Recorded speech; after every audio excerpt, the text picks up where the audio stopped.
I'll be honest, I was skeptical when I first saw the Jefferson curl. It looks like one of those gimmicky TikTok exercises, but after seeing how many people were seeing great results and praising it, I had to give it a shot. Earlier this year, I was tired of having a weak lower back and tight hamstrings. Here's my transformation after 6 months, and I've now built up to 60 kilos. Now I can touch my palms comfortably on the floor anytime, and I haven't had an episode of back pain since. Here's the technique I like to use for Jefferson curls. I recommend using a Zercher grip. This is where you put the weight between your elbows. This lowers your center of gravity, having the weight closer towards your midline. It also reduces the shearing forces on your back and makes balancing easier. This position puts you in a more flexed posture automatically, promoting that segmenting of the spine instead of hinging at the hips. This raises your core engagement, increasing that intra-abdominal pressure. This gives your spine more stability as well as safety. The Zercher also turns it into a biceps exercise. Any excuse to involve the arms, am I right, boys?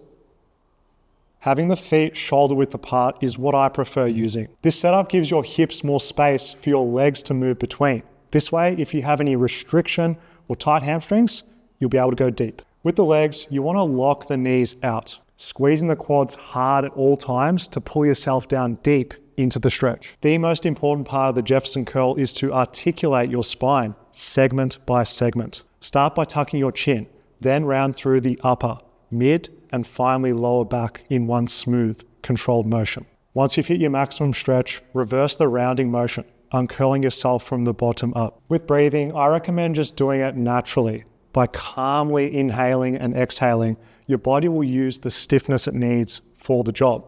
That way, you can maximize your range of motion. The Jefferson curl isn't about lifting the maximum weight like on a deadlift. There's no need to hold your breath or use that Valsalva maneuver. With tempo, just control the eccentric and pause briefly at the bottom. You're going to curl your way back up with control as well. This speed of Jefferson's keeps it safe and it effectively strengthens every part of the range. Pro tip, when you get towards the bottom, I want you to reach forward and protract your shoulders while keeping the weight close.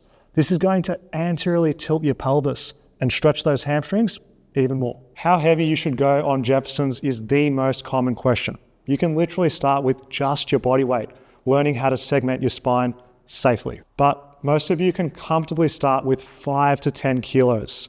You want the weight to permit, not restrict your range of motion.